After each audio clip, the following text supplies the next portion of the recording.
de julho de 2024, né, aqui em Recife, né, estamos vendo em Recife, um local chamado Cultura Nordestina, e também via Skype, né, essa gravação, né, está sendo feita via Skype, e temos a satisfação de apresentar o nosso amigo, né, graduado em filosofia, com mestrado também em filosofia, onde ele tem uma abordagem muito focada em filosofia da ciência, que é o Fábio Lázaro Queiroz, e o tema que ele vai apresentar hoje será sobre a parapsicologia e o ceticismo organizado, o caso brasileiro.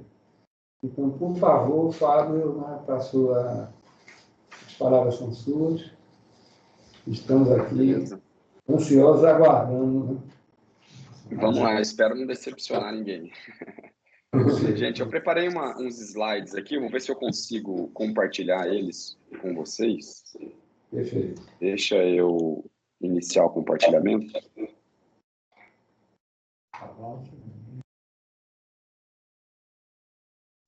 Eu preciso que vocês me confirmem se vocês estão vendo os meus slides. Vocês veem? Está chegando. Agora. Agora? Chegou. Chegou. Sim. Beleza. Organizado agora. O caso brasileiro. Então, beleza. Eu não vejo vocês, tá? Eu estou vendo só meus slides. Se por acaso parar ou travar aí, vocês me avisem. Isso. Foi o problema que tivemos na palestra anterior, porque caiu e a pessoa não consegue ver se caiu. Pois é. Eu vou tentar ficar de olho. Avisa. Pedir um feedback aí. Qualquer coisa, manda um zap. Isso, exatamente. Já vou deixar aqui. Bom, perfeito. Então, pessoal, bom dia. Eu preparei, assim, eu vou dizer um esboço de uma apresentação.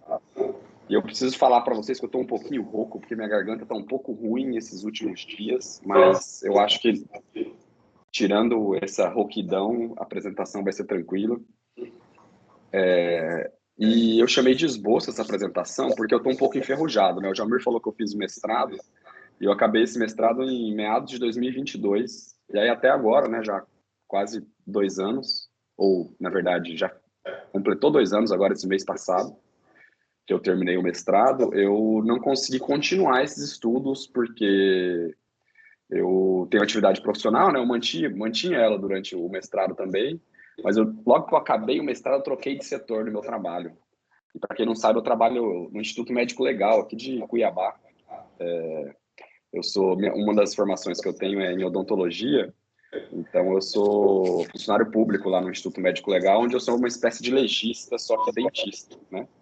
Então, eu trabalho com cadáveres e agora eu estou num novo setor que é só com ossadas. E aí esse setor ele é bem dinâmico, assim, tem me exigido bastante o tempo. Então, eu não consegui dar continuidade no meu estudo. Associado a isso, aqui a gente não tem no Departamento de Filosofia da Federal, que foi aonde eu fiz meu mestrado, a gente não tem um programa que inclua o doutoramento, não tem doutorado ainda. Então, eu não consegui dar sequência no departamento e para mim é um pouco inviável sair daqui, né, para fazer em outro lugar. Minha vida já está bem assentada aqui. Então, por isso eu estou um pouco enferrujado. Então, essa oportunidade de falar aqui para vocês um pouco foi uma oportunidade que me fez voltar a tocar um pouco na temática e nos meus estudos, né? E eu estou retomando a partir exatamente de uma coisa que o Jalmir falou, que é uns vídeos que eu comecei a soltar e também parei lá no YouTube, onde eu comentei, né? Eu aproveitei o ensejo daquela publicação da Natália Pasternak e do Carlos Orsi, que foi aquela obra Que Bobagem, onde eles dedicaram uma sessão inteira para criticar a parapsicologia. Eu aproveitei para fazer um comentário crítico à crítica deles. E aí eu coloquei no YouTube lá, se vocês não viram depois eu posso compartilhar. Mas eu vou tentar aqui meio que dar uma sequência, abordar algumas arestas, algumas pontas que ficaram soltas, algumas arestas que não ficaram bem polidas na argumentação que a gente apresentou lá, porque é um vídeo de meia hora, é muito breve, não dá para você abordar tudo que precisa, né? Então, lá no vídeo, pode falar. Isso é uma questão de ordem, né? Você já disponibilizou no grupo, eu assisti, inclusive, mas era oportuno, né, por conta da palestra, se você puder disponibilizar de novo no nosso grupo do WhatsApp, né? Aí, para quem não teve oportunidade, né, agora poder acessar. Com certeza, eu vou enviar lá. E aí, porque assim, eu entendo como uma sequência aqui, até certo ponto, pelo menos, essa fala que eu estou fazendo. Então, lá eles fizeram uma crítica, eu respondi com uma contra-crítica, vamos dizer assim, e eu critico principalmente o texto deles ali, os argumentos que eles trazem no texto. Aqui eu quero extrapolar o texto. Aqui eu quero fazer um diagnóstico que ele tá mais ligado à minha familiaridade com o tema na sua perspectiva, vamos dizer assim, mais macro, do que o caso específico da Natália Pasternak e do Carlos Orsi. Mas vamos lá, vou tentar falar sobre isso também. O que eu, né, primeira coisa que a gente precisa apresentar, e essa é uma apresentação breve, porque eu acho que não é necessária para vocês, né, o que é a parapsicologia? A parapsicologia é uma disciplina científica que investiga o fenômeno paranormal. E aqui eu já estou assumindo que ela é uma disciplina científica, porque essa é a opinião minha, junto com alguns outros autores, né, e eu defendo isso. O que ela estuda? Ela estuda, e eu gosto dessa classificação tradicional, por mais defeitos que ela apresente. Talvez o principal defeito que ela apresenta é que ela fornece muito material para crítica feita pelos críticos da área, né? Então, essa categorização tradicional entre psicocinesia, clarividência e telepatia, ela é teoricamente muito carregada, né? Então, ela remete muito a uma época em que, por exemplo, o espiritualismo estava em voga, ou a uma interpretação espiritualisticamente carregada, e não necessariamente é esse o caso. Aliás, na parapsicologia não é esse o caso, né? Que você precise adotar uma perspectiva, por exemplo, espiritualista, vamos dizer assim, no caso brasileiro, espírita, a respeito daqueles fenômenos. Você não precisa disso. Para fazer pesquisa científica paranormal, você não precisa se comprometer com nenhuma hipótese a respeito da realidade última desses fenômenos, da metafísica, vamos dizer assim, desses fenômenos, né? Da natureza íntima deles.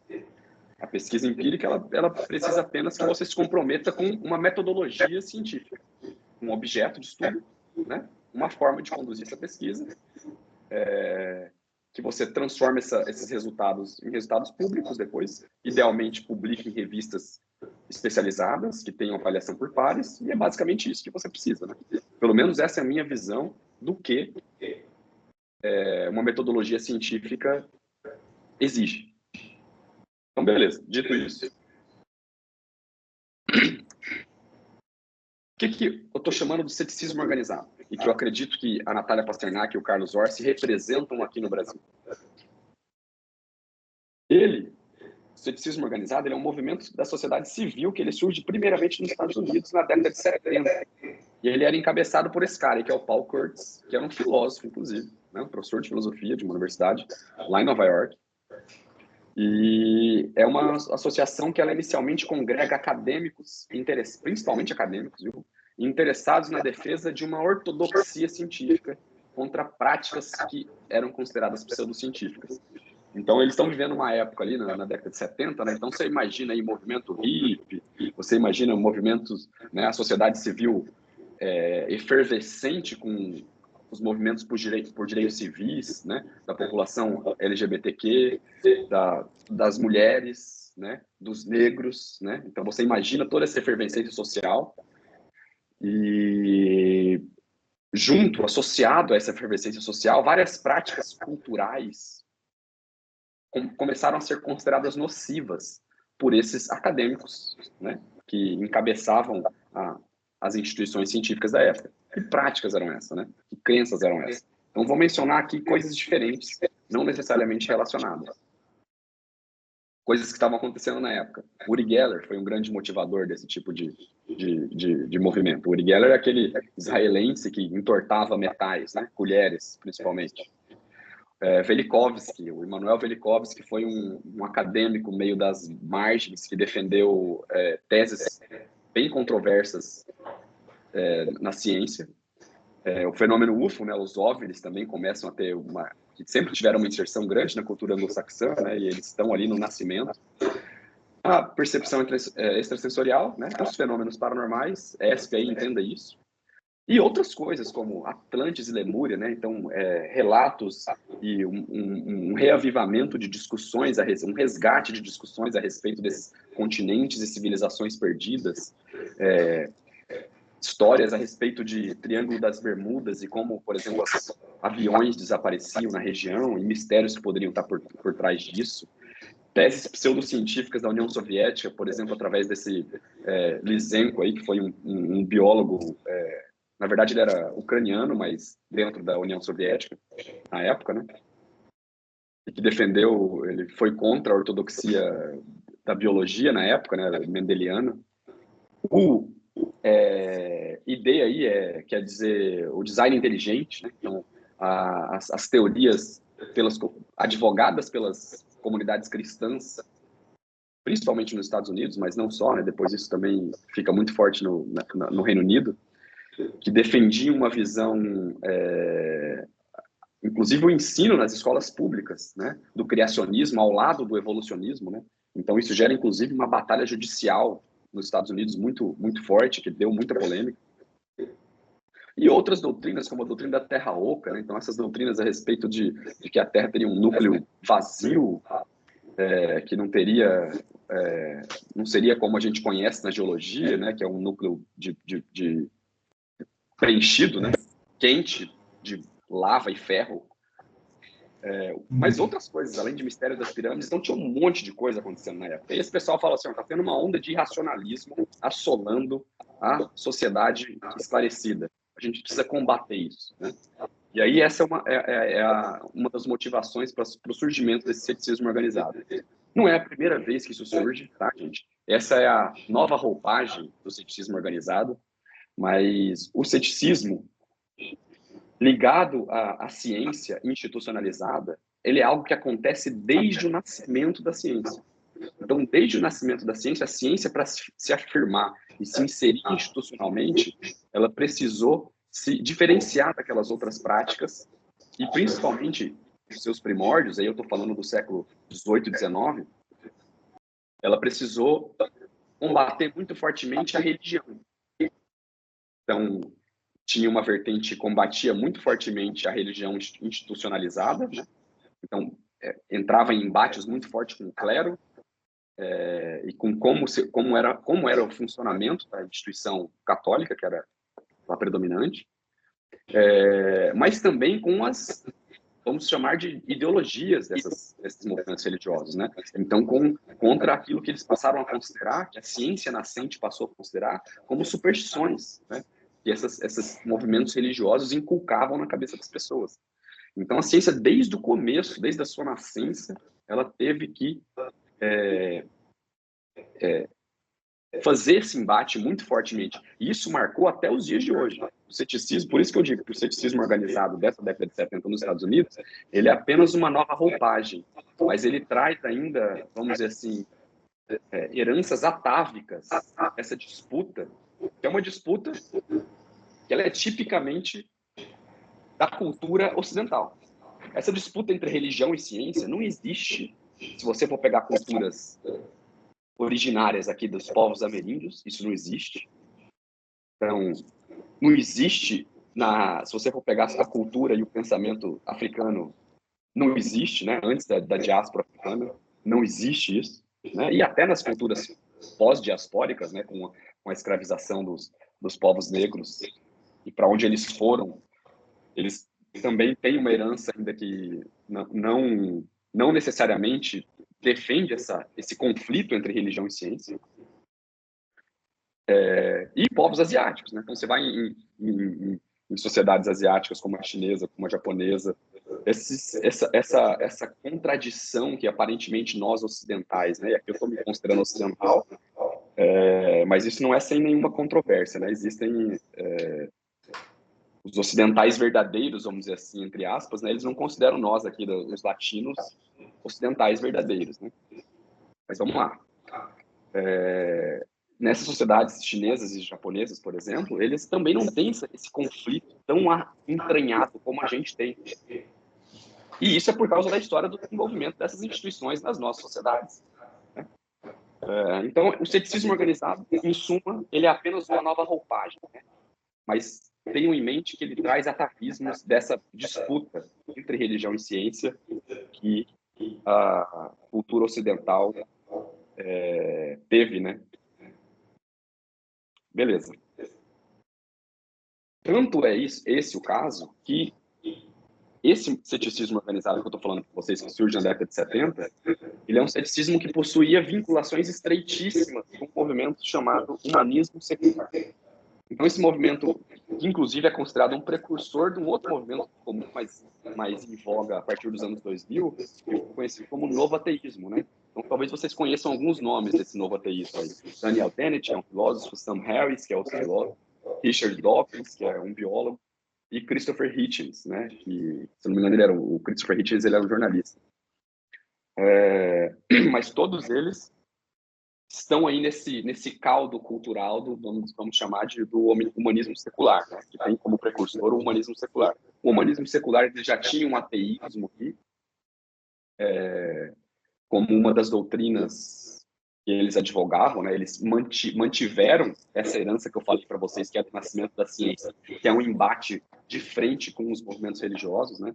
Então, eles eram grandes críticos de superstições, aqui colocando entre aspas, e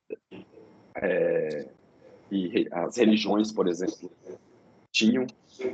Então, não é possível entender o ceticismo organizado sem entender essa vinculação deles, né?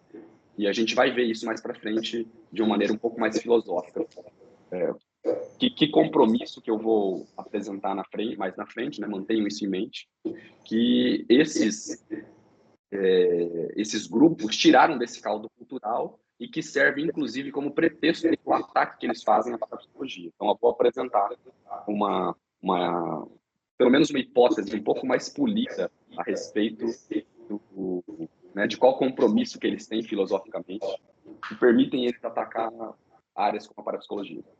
Mas a gente vai ter sempre que ter em mente essa herança, né? Esse contexto cultural que eu estou passando para vocês. No Brasil, né, esse Instituto Questão de Ciências, você tem a Natália Pasternak, ela é considerada a primeira brasileira no CSI. O que é o CSI? O CSI é aquela organização que eu falei para vocês que surge lá em 1970. Então, ela não só se filiou a ela, né, como ela foi considerada a primeira brasileira a entrar nessa instituição. Né? Então, aí você já vê que há uma identificação, né? Não quer dizer que a pessoa está comprando todas as ideias, né? Existem diferenças, a gente não pode também simplificar pessoas e o pensamento delas. Com certeza existem diferenças, esses grupos geralmente são heterogêneos, é claro, mas eles trazem similaridades, né? E é importante para os nossos propósitos aqui de apresentar a opinião deles da parapsicologia, essa genealogia deles com o movimento norte-americano. E uma parte, eu considero o trabalho do IQC, o Instituto Questão de Ciência, um trabalho importantíssimo. Se vocês abrem lá o site deles, e vocês veem, eles têm uma revista, assim, o trabalho de divulgação científica que eles fazem é um trabalho importantíssimo. É necessário que ocorra. Assim, a gente só discorda, e aí, é claro, a gente puxa a sardinha para aquilo que a gente estuda, né? Que a gente só discorda que eles estejam corretos quando eles estão falando da parapsicologia. Mas, de resto, para mim, está tudo ok. Inclusive, é muito importante. Durante a pandemia, eles fizeram um trabalho sensacional. A Natália Pasternak foi chamada no Congresso Nacional para defender inúmeras vezes a vacina e fez um trabalho muito bom. E ainda assim, a gente está vivendo hoje no Brasil um ressurgimento do movimento, um ressurgimento de doenças que a gente já tinha tratado, já tinha quase que eliminado, por causa do movimento anti-vacina que a gente está importando dos Estados Unidos, né? E da cultura anglo-saxã. A guerra cultural lá deles. Né? Pois é. Inadvertidamente, esse pessoal desse ceticismo organizado, às vezes eles erram um alvo. Né? Eu estava conversando com o Jalmir aqui antes da gente começar a nossa gravação, que eles criticaram nessa obra deles, Que Bobagem, eles fazem uma crítica a um monte de coisa, né? Homeopatia também, acupuntura, eles fazem um monte de coisa. Independente de eles estarem certos ou não, e aqui eu só vou fazer um juízo a respeito deles estarem certos ou não na parapsicologia, e que é o juízo que eu faço lá naquele vídeo, que depois eu vou compartilhar com vocês, que eu acho que eles estão errados, aqui eu não estou querendo saber se eles estão certo ou errado a respeito da psicanálise. O que é interessante notar é que, às vezes, esse pessoal, eles metem os pés pelas mãos, eles criticam áreas como a psicanálise, que no Brasil ela tem uma inserção muito forte. Então, isso aqui é meio que eu considero um artefato da importação do discurso anglo-saxão, sem crítica. Então, o que eles fazem? Se você pegar a bibliografia deles no livro deles, a bibliografia deles é basicamente a mesma bibliografia de obras que já estão no mercado editorial anglo-saxão desde os anos 80, né? Desde o início daquele movimento cético organizado lá nos Estados Unidos. Então, eles estão só reciclando, eles não estão trazendo nada de novo. A crítica deles não é nova, não é original, tá? A psicanálise no terreno anglo-saxão, ela é realmente um pouco mais marginalizada, né? Nas universidades e no ensino, inclusive. Só que aqui no Brasil não é esse o caso. Então, disso que eu estou chamando dos artefatos dessa importação à crítica do discurso norte-americano é que eles meteram os pés pelas mãos, criticaram a psicanálise, que tem uma inserção fortíssima e ela é respeitadíssima aqui no Brasil. Na filosofia, por exemplo, a gente tem um grupo na associação, que é a ANPOF, que é a Associação Nacional de Pós-Graduação em Filosofia, a gente tem um GT, um grupo de trabalho voltado só para o estudo da psicanálise, né? Então, e é um grupo, assim, seríssimo, que tem décadas de trabalho cientificamente, do ponto de vista daquele que eu falei metodológico, muito, muito bem feito, né? Então, beleza. E aqui, um dos outros sintomas dessa importação à crítica deles foi que eles foram chamados para debates, não de campo, no Estadão, e você vê que o pessoal da psicanálise que foi lá representar a psicanálise, estava muito bem preparado para criticar. E eles, ao passo que eles não estavam tão preparados assim para receber a crítica dos psicanalistas. Ou pelo menos essa é a minha opinião a partir do que eu vi, né? Isso é só um comentário. E esse aqui é o vídeo do Estadão, depois se vocês quiserem procurar lá, é muito bom esse vídeo. Esse professor da esquerda aí é o Mário Eduardo Costa Pereira, ele é um psiquiatra lá da Unicamp, e a direita é um defensor do ataque à psicanálise, que é o Jean-Louis Leonard. Depois vocês podem olhar no YouTube lá, se vocês quiserem. Esse aqui é um alvo errado que o movimento cético norte-americano atacou, né?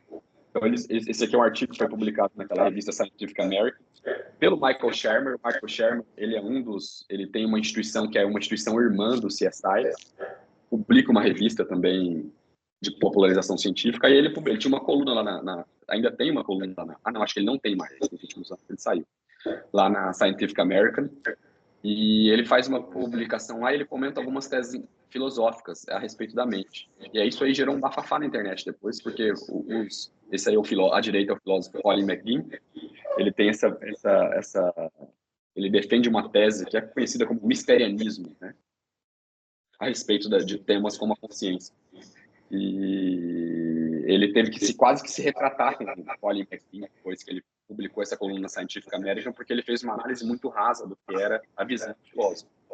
Então você vê que às vezes esse pessoal mete os pés pelas mãos, né, várias vezes. E eles só não se retratam em relação à parapsicologia, porque a parapsicologia não tem tanto o respeito institucional, a reputação institucional, a credibilidade institucional que essas outras áreas e que essas outras pessoas possuem, esses outros autores possuem. Mas você vê que eles não são imunes, eles não cometem erros apenas conosco na parapsicologia. Outro instituição do ceticismo organizado aqui no Brasil é esse Instituto Ponto Azul. Ele é encabeçado por esse rapaz aí que vocês veem no folder, que é o Daniel Gontijo. Ele tem pós-graduação em neurociência, ele é um psicólogo que tem pós-graduação em neurociências lá na USP, inclusive com o professor Wellington Zangari. E ele também tem um canal no YouTube que assim, é um canal bem popular, tá? Tem dezenas de milhares de views nos vídeos dele. Alguns passam 50 mil views, chegam a 80 mil views, eu acho, se não me engano. Então tem um alcance bem grande no ecossistema do YouTube.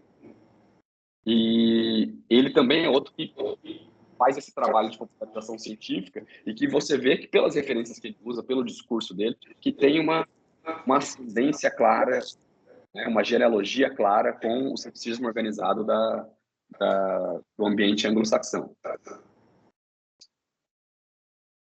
Esse aqui é um vídeo dele, inclusive, conversando com o Wellington lá, né? E aqui é um vídeo onde eles fizeram, inclusive, um relançamento daquele desafio sobrenatural que o James Randi fez lá no século passado, na cultura anglo-saxã, né, lá nos Estados Unidos. E que ele pagava uma quantia, nesse caso aqui é 50 mil reais, mas o James Randi prometia $1 milhão, né, para quem provasse que existia o extraordinário. Então, aqui vocês estão vendo eles usando os mesmos métodos, né, que o ceticismo organizado lá norte-americano utilizou. Né? Isso aqui agrega muita gente. Ó, você vê o canal dele, 375 mil inscritos, e esse vídeo aí, quando eu olhei agora, tinha 20 mil visualizações, né? Tem um alcance bem significativo, né?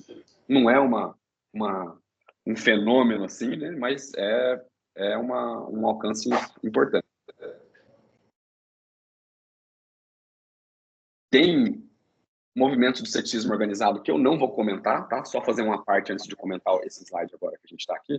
Eu não vou comentar o ceticismo organizado, por exemplo, que tem um viés ideológico religioso. Então, que, por exemplo, aqui no nosso território brasileiro, se representou na figura de pessoas como o padre Oscar Quevedo. Então, não vou comentar a respeito dele. Né? Apesar de que, para dar um retrato do ceticismo organizado brasileiro, eu precisaria falar dele, mas eu não vou falar dele. Tá? Bom, feita essa genealogia, deixa eu voltar. Eu quero combater, apresentando aqui um pouco como uma...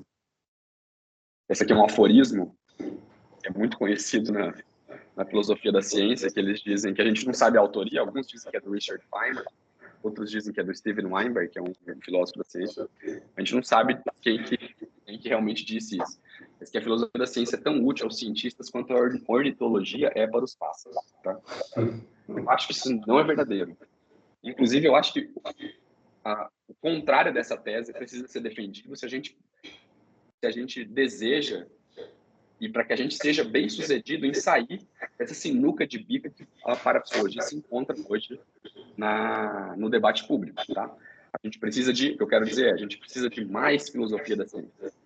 Eu acho, inclusive, que a gente precisa, talvez, nem de tanta pesquisa empírica, porque já tem muita pesquisa empírica, já existe a pesquisa empírica de boa qualidade, ela já é feita. Ela precisaria, sim, existir mais, né? Mais publicações, mais institutos, mais centros, mais financiamento, com certeza. Mas eu acho que a gente precisaria também de mais filosofia da ciência ainda. E eu vou dizer o porquê. Qual que é a minha hipótese aqui a respeito desse ceticismo organizado?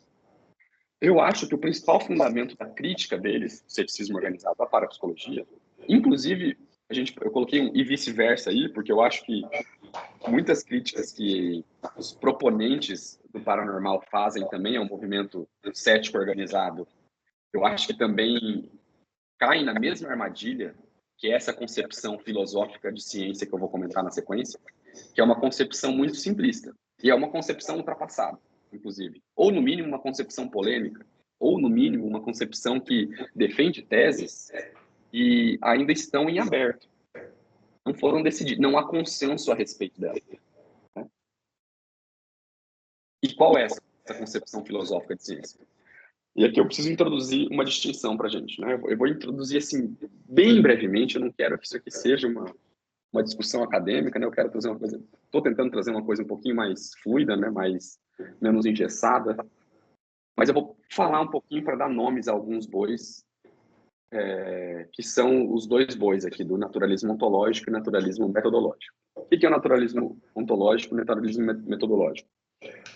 O naturalismo ontológico, ele defende uma visão a respeito da ciência que diz que a ciência precisa defender certa tese a respeito de como é o mundo, de qual é a natureza do mundo. Então, em tese, o naturalismo ontológico, ele precisaria se comprometer com uma visão específica sobre aquilo, ou sobre como o mundo funciona, sobre a sua natureza íntima, sobre como ele é constituído. O naturalismo metodológico, por outro lado, ele não defenderia isso. O naturalismo metodológico, ele defenderia, a gente não precisa necessariamente assumir que o mundo é de tal ou qual maneira, X ou Y. A gente precisa apenas se comprometer que a melhor maneira para a gente investigar o mundo são esses métodos aqui. é um método filosófico associado à pesquisa empírica. Filosofia associada à pesquisa empírica, né?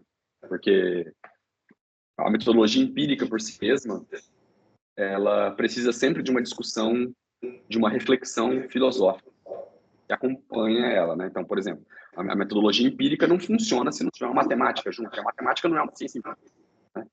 Ela pode ter a estatística, que é aplicada, é uma intersecção entre a ciência empírica e a ciência abstrata da matemática, porque ela é aplicada, né, nas pesquisas empíricas, mas a gente sempre vai precisar dessas ciências aí, que são a filosofia, que são ciências exatas, né, que são mais abstratas e que não vão ser necessariamente empíricas. Mas o naturalismo metodológico, portanto, ele tem menos comprometimentos nesse sentido, a respeito de como que é o mundo de fato. E eu acho que, e eu tenho evidência de que esses grupos céticos organizados, eles têm uma preferência por teses vinculadas ao naturalismo ontológico. E esse seria um problema aqui na nossa visão. Ou pelo menos seria um problema na medida... Desculpa. Ou pelo menos seria um problema na medida em que eles mobilizam essas teses para fazer críticas que são indevidas à parapsicologia. O que leva... O que é acarretado por esse comprometimento deles com o naturalismo ontológico? Eles acabam vendo uma incompatibilidade por aquilo que eles acreditam que o mundo, como o mundo é, eles acabam defendendo que o mundo é incompatível com aquilo que são os fenômenos paranormais. E ou você tem que ficar com teses a respeito de como o mundo é, que são necessárias para o funcionamento da ciência, ou você fica com o que é o fenômeno paranormal e como ele é. Você não pode ter as duas coisas ao mesmo tempo, porque elas são excludentes, né? Então, você tem filósofos das ciências famosos que defendem isso. Então, o Mário Bunge, por exemplo, ele é um filósofo da ciência argentino, radicado, acho que no Canadá ou nos Estados Unidos, não lembro agora ao certo, acho que no Canadá. E ele, inclusive, era associado a esse movimento cético organizado lá no Saxão, como mencionei para vocês. E ele é um autor que é muito mobilizado pelo movimento cético na hora de fazer críticas à parapsicologia. Mas não só ele.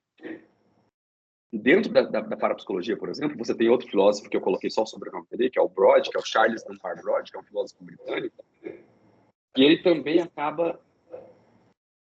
Ele tem obra, assim, a obra dele é muito boa, ele é um cara de uma clareza e de uma capacidade de analisar as coisas, assim, que são desumano, mas ele é outro que defendia também essa incompatibilidade entre fenômeno paranormal e paradigma científico. Só que ele optava por abandonar esse comprometimento da ciência e ficar com o fenômeno paranormal. E que eu acredito que seja um equívoco também. Aí eu trouxe aqui, na verdade, eu já até comentei um pouco esse slide, que é a respeito da diferença entre os naturalismos, né, que é o metodológico e o ontológico. O naturalismo ontológico, eu esqueci de falar, ele tem essa vinculação com o fisicalismo. O que é o fisicalismo? O fisicalismo, ele defende que as coisas no mundo, que a gente está chamando aí de entidades espaço-temporais, né, qualquer coisa que existe no mundo, ela está localizada espacialmente e temporalmente. E essas coisas, elas devem ser idênticas a entidades físicas. Então, elas têm que ser físicas, não podem ser de outra coisa. Uma coisa que é acarretada por esse tipo de comprometimento do fisicalismo, você vê, por exemplo, em filósofos como esse, que são dois filósofos da ciência, o Mário Bunge, que eu já mencionei, e o Martin Menner, que é um filósofo que eu usei bastante na dissertação, e que é muito utilizado. Se você pegar os vídeos do Daniel Gontijo no YouTube, que eu estava comentando com vocês agora, ele fala do Menner várias vezes, o Martin Menner. E olha para você ver, a tese está entre aspas. Isso é uma tese que o Menner se compromete e que o Bunge se compromete, que está vinculada a esse naturalismo ontológico que eu falei para vocês. Eles defendem que cognição é um processo cerebral e não há modos de cognição sobrenaturais ou paranormais. Então, por definição, eles se comprometem com a exclusão do fenômeno paranormal da sua visão de mundo. Eles fazem isso, tá? Eles se comprometem com uma leitura que eles fazem da evidência paranormal, que é, para eles, a superstição, né? E aí já tem de saída um equívoco na leitura da evidência, né? Com certeza. Mas, de qualquer modo, eles colocam isso, essa tese aqui, ela não é mais uma tese que está disponível para contestação empírica. No sistema da filosofia da ciência deles, eles apresentam isso como um pressuposto da pesquisa. Isso é um pressuposto para se fazer ciência. Não é esse assunto para eles está encerrado, né? O paranormal, por aquilo que eles acham que é uma falha da investigação paranormal, em trazer uma evidência em favor do fenômeno paranormal, eles se comprometem que, não, então beleza, a gente já venceu isso aqui, agora a gente pode se comprometer que cognição é isso aqui, não existe telepatia, clarividência, psicocinesia, tá? Então isso é um pressuposto da filosofia da ciência deles. Então olha o perigo, né? Isso é um perigo. Se existir evidência paranormal, para eles a evidência para o paranormal ela é uma ameaça a todo o edifício científico, porque eles colocaram como um pressuposto da prática científica esse comprometimento. E tem o outro comprometimento mais modesto, né, que é o naturalismo metodológico. Já falei para vocês, eu só vou repetir aqui. Né? Filosofia e a ciência seria esse comprometimento de acordo com o qual a filosofia e a ciência se preocupariam em estabelecer o conhecimento sintético sobre o mundo. O conhecimento sintético sobre o mundo, na definição kantiana clássica, é um conhecimento que ele é diferente do conhecimento analítico. Analítico é aquele conhecimento que ele é verdadeiro por definição. O sintético, não. O sintético, o conhecimento, o predicado que você está predicando do sujeito, ele adiciona um conhecimento novo a respeito daquele sujeito. Enquanto um conhecimento analítico é, por exemplo, todo quadrado é um equilátero, né? Ou seja, você está dando um predicado para o sujeito quadrado e esse predicado já está incluso na definição de quadrado, já implica a ideia, a noção, a tese de uma figura que é um equilátero. O conhecimento sintético não, ele é um conhecimento que adiciona, o predicado adiciona ao sujeito. Um exemplo clássico que era utilizado pelo Kant era a respeito das noções de peso e massa na física. Além disso, desse comprometimento com o conhecimento sintético, ele está preocupado em adicionar conhecimento para nós, ele também está comprometido com uma investigação a posteriori. Então, ele não é uma investigação que pode ser conduzida a priori apenas. Eu posso simplesmente sentar no meu escritório e ficar estudando livros e especulando na minha cabeça para eu ter conhecimento sobre o mundo. Eu preciso ir lá no mundo e investigar o mundo, para daí, após a minha investigação, eu chegar em conhecimentos a respeito do mundo. É uma investigação que tem que ser feita a posteriori. Beleza. E aqui eu quero trazer eu trouxe um esqueminha aqui para nós, isso já está encaminhando a gente para o final da minha fala, e eu acho que esse esqueminha vai ajudar a gente a entender, talvez, o equívoco e a armadilha. Parte do discurso, tanto do ceticismo organizado, eu vejo representado pessoas como a Natália e o Carlos Orsi, né? E também o Daniel Boticho, menos no Daniel, mas ainda assim está presente, mas também em parcelas da comunidade proponente da pesquisa do paranormal. Eu também acredito que eles são vítimas dessa armadilha. Eu trouxe aqui um esqueminha, que é um esqueminha da lógica, para tentar mostrar como que se dá essa armadilha. Modus ponens e modus tollens são dois esquemas argumentativos lógicos, são dois silogismos que eles remetem desde a Grécia Antiga, são estudados. O que é o modus ponens? O modus ponens ele é um estilo argumentativo que a gente chama de afirmação do antecedente. Então, você tem uma tese ali, você vê a primeira linha ali no MP, modus ponens, né? Aí você tem uma tese que diz, ela diz um se teta. Então, esqueci o nome dessa figura aqui do grego, me ajudem aí vocês que são mais eruditos. Acho que é Essa aqui é qual? É o Fi. Esse é o Fi, exato. Se teta, então Fi, exatamente. Esse é uma das premissas do primeiro argumento, do argumento, né? Premissa 1, a gente pode chamar. Se teta, então Fi. Aí você afirma o antecedente, teta. Aí você chega à conclusão.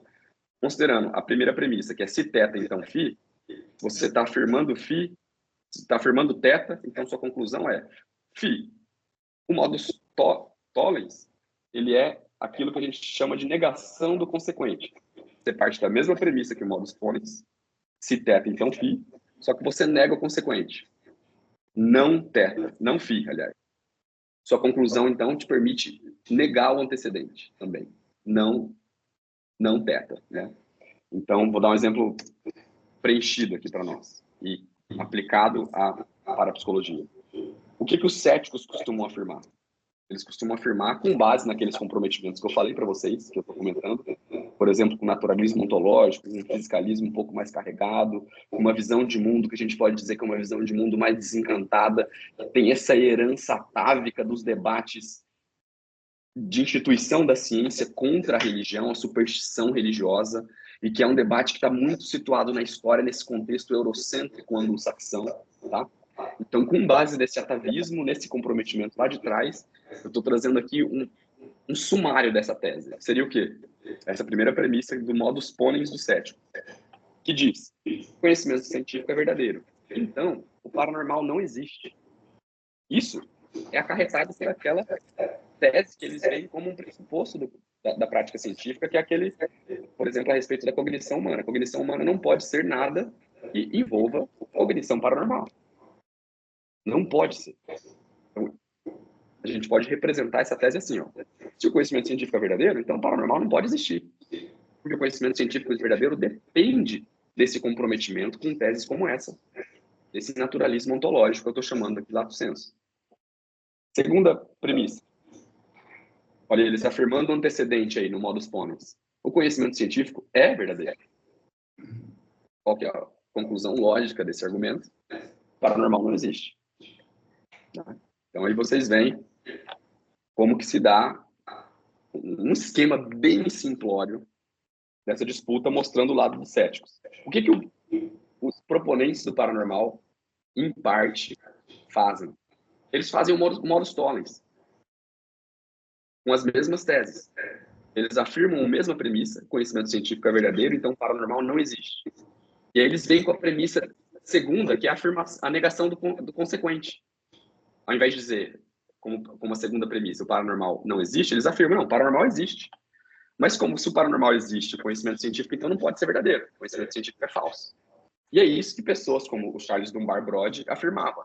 Ele falava, ele tem um artigo célebre que lá da década de 50, que traz essa construção muito mais elaborada do que essa simplificação que eu estou trazendo aqui para vocês, mas que basicamente está criticando o que ele vê como fundamentos da ciência, né? Que é esse comprometimento que eu estou dizendo para vocês, que é um comprometimento associado ao naturalismo ontológico e ao fiscalismo. Só que o Charles Dunbar Brody, ao invés de ficar com a ciência, ele afirma: não, o paranormal existe, então o conhecimento científico deve ser falso.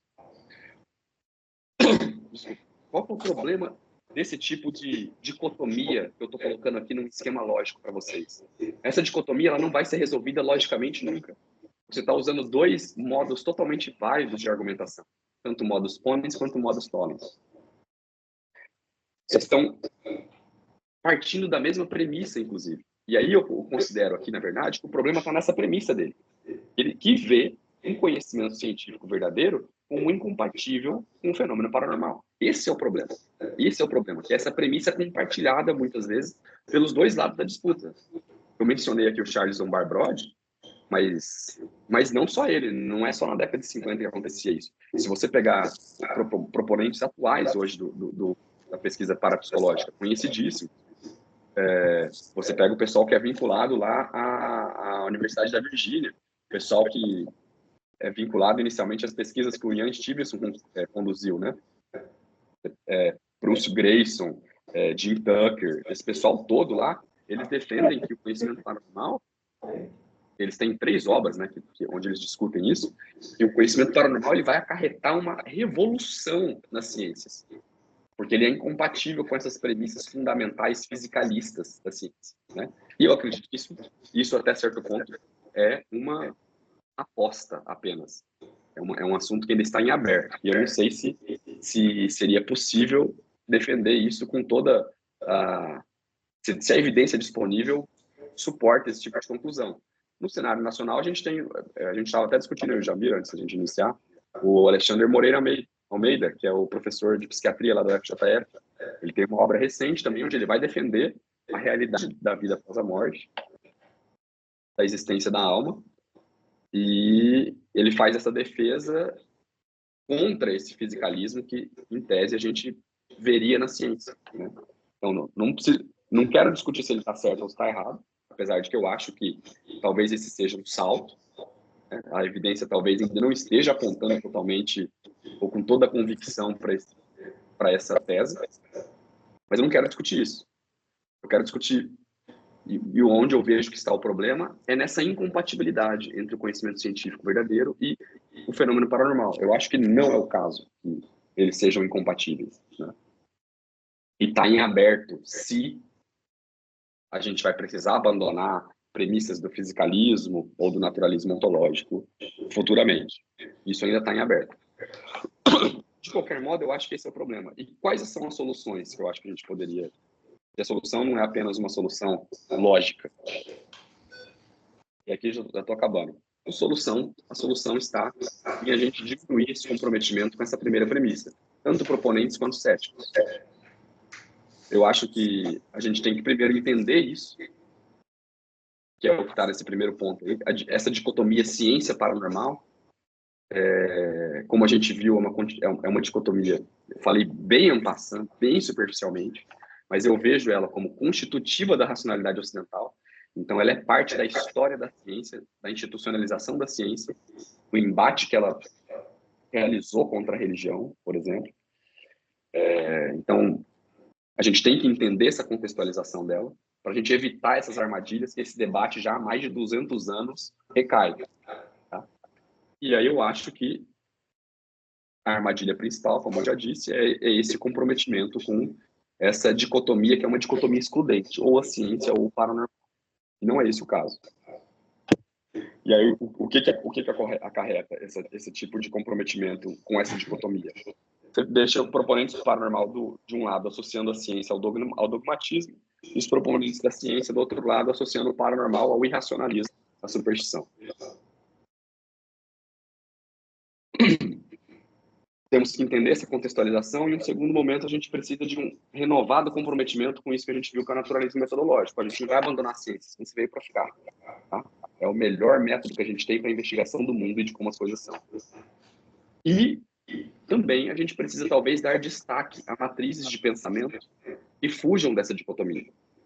E aí entra toda aquela corrente nova de estudos que já tem algumas décadas que estão sendo realizadas, né? São filosofias que vão ressaltar outras matrizes de pensamento que não essas eurocentradas, que não anglo-saxãs.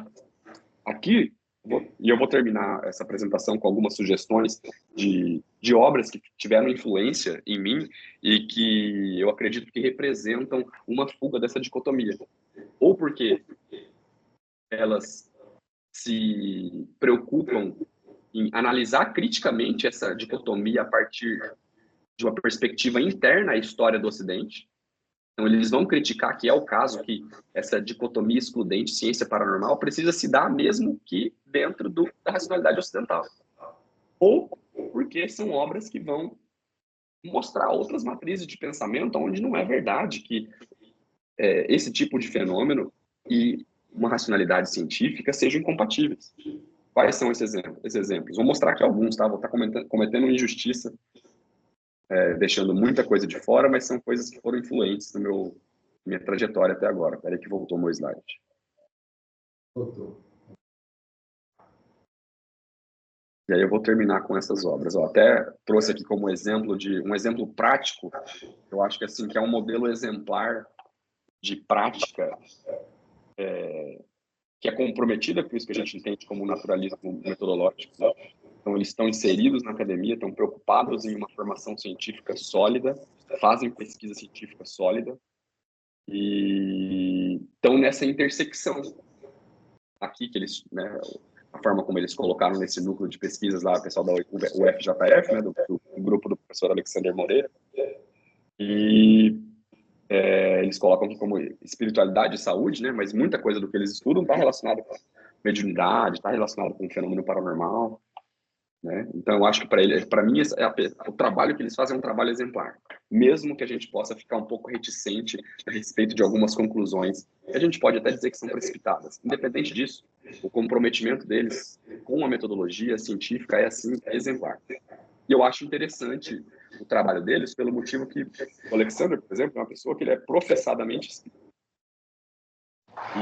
E você vê que a prática científica dele é uma prática que, por mais que ele dê rumos diferentes a ela, que talvez não seriam dados caso ele não fosse espírita, é muito interessante o rumo que ele dá.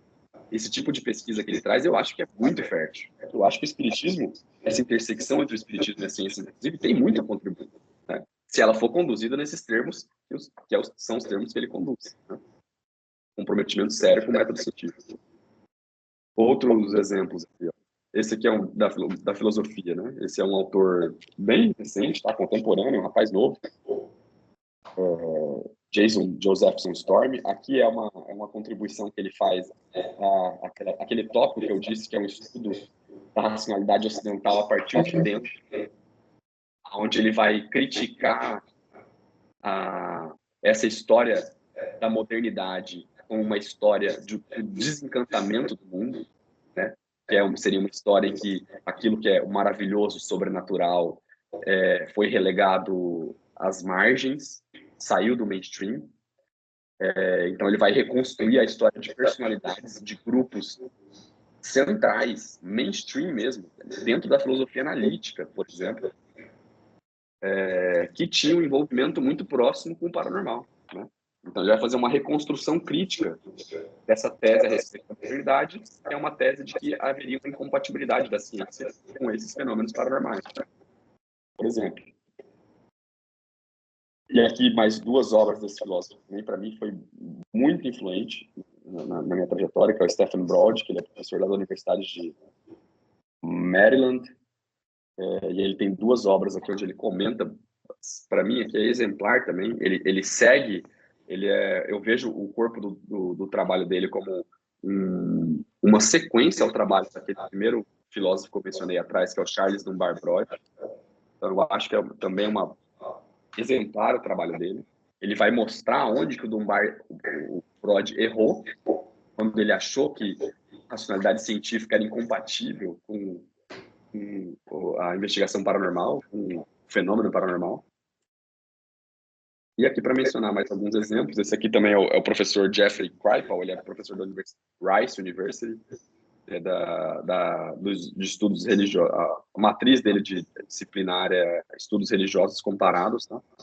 E essa aqui são duas obras dele também que eu acho muito importantes.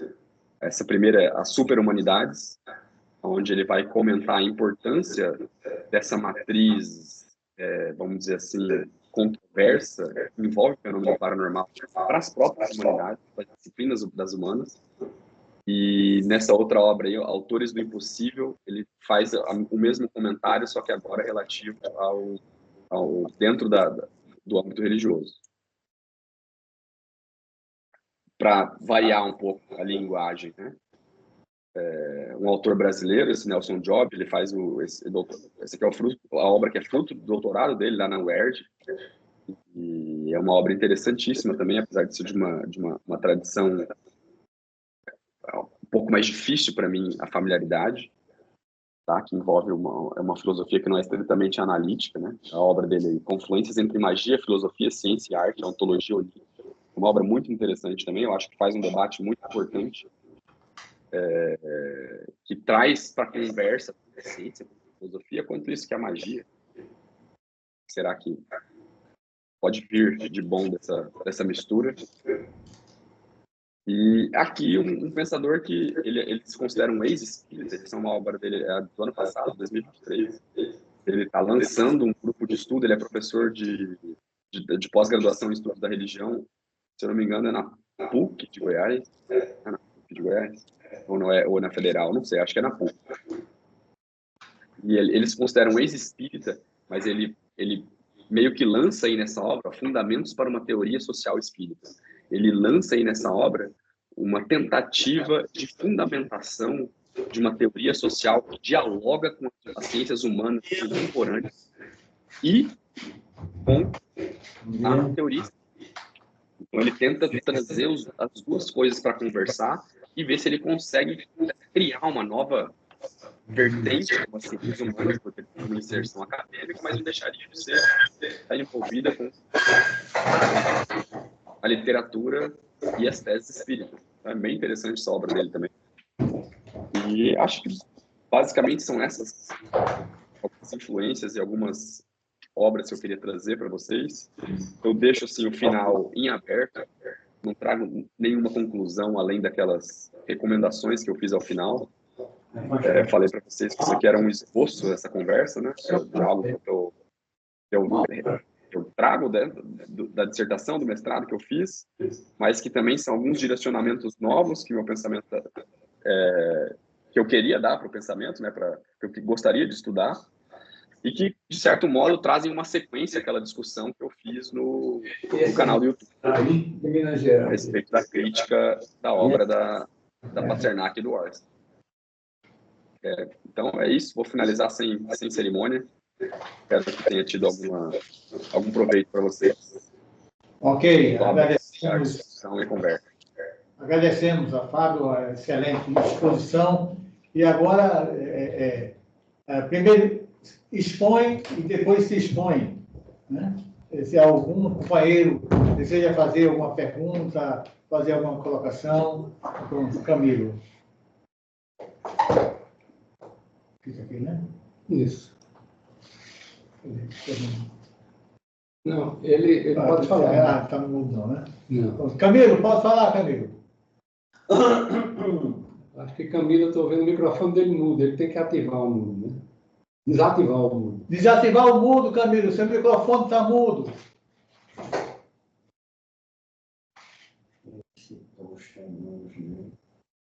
Não. Bem, se a gente... Então, tem algum outro inscrito? Não. Não pode passar também, não. Pronto, então eu vou me inscrever, né, para poder fazer alguns comentários. Puxa, aqui tá... Camilo, estamos te ouvindo. O Camilo ativou aí. Camilo chegou agora. Pronto. Só chegou agora. Estão me ouvindo? Sim, agora sim. Estamos. Pode falar. Está ouvindo, né? Pode falar.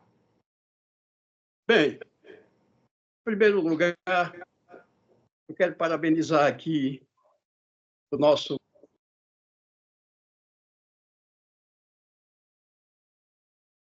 Ele ativou o mudo de novo. Ativou o mudo de novo, Você Camilo. ativou o mudo de novo. Camilo, você ativou o mudo de novo. Aí, desativou. E agora? Pode falar, não mexe mais. Agora estamos ouvindo. O microfone aqui está meio... parece que está um pouco defeituoso. Mas está ouvindo agora? Está ouvindo? Estamos ouvindo, pode falar. Estamos ouvindo, pode falar. Em primeiro lugar, eu quero parabenizar aqui o nosso amigo Fábio, né, pela sua apresentação e também pelo motivo de trazer à tona a palavra ceticismo. Ceticismo, essa palavra vem do grego skepsis, que é exame, investigação. Então, o cético não é aquele que acredita ou deixa de acreditar nisso ou naquilo. Não. Ele quer ver a veracidade dos fatos.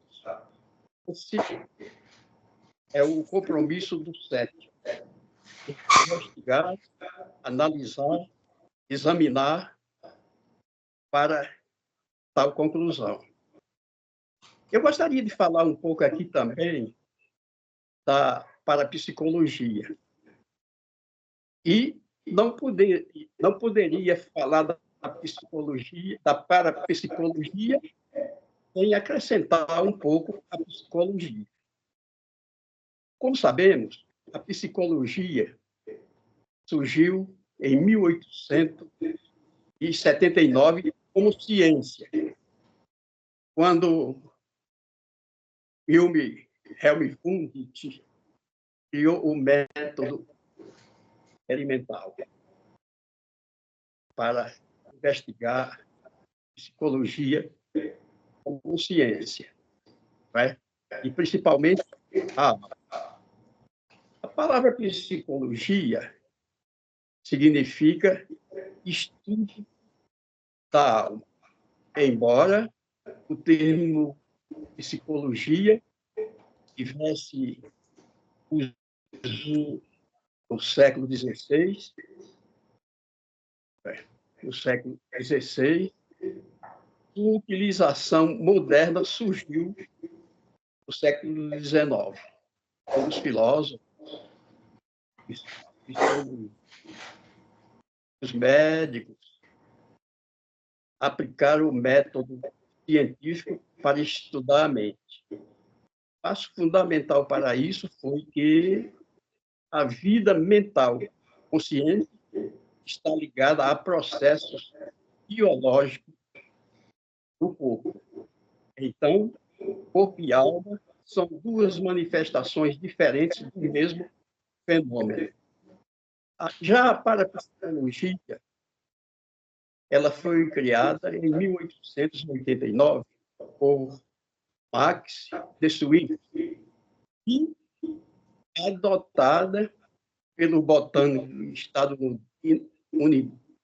estadunidense Giuseppe Paia, para substituir os termos metapsíquica e investigação científica.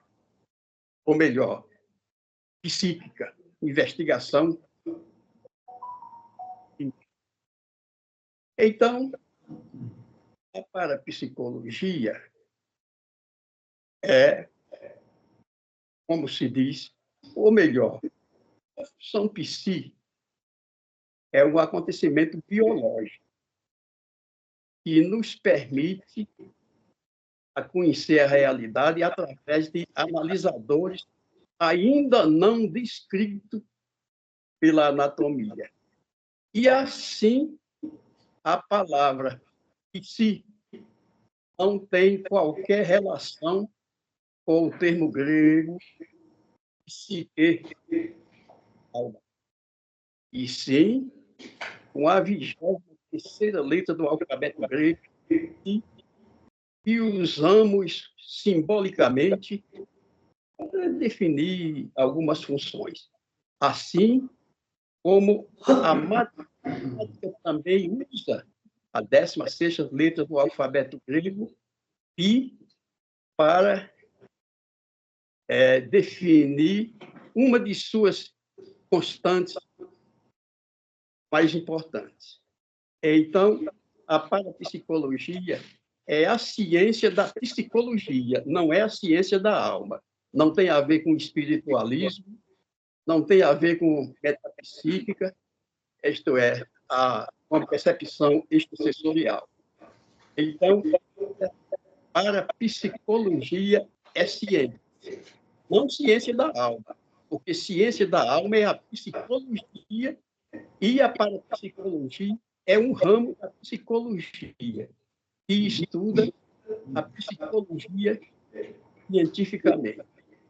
Eu gostaria de acrescentar até mais. O tempo é curto, os outros precisam de falar também. Essa é a minha opinião. E quero agradecer mais uma vez ao nosso amigo Fábio e dizer que foi um prazer tê-lo aqui apresentando a sua palestra. Muito obrigado. Nosso companheiro Fábio, se quiser fazer algum complemento. Beleza, eu quero sim. Camilo, obrigado. Fazia tempo mesmo que eu não vinha, né? Muito bom ver todo mundo. Tá todo mundo bem.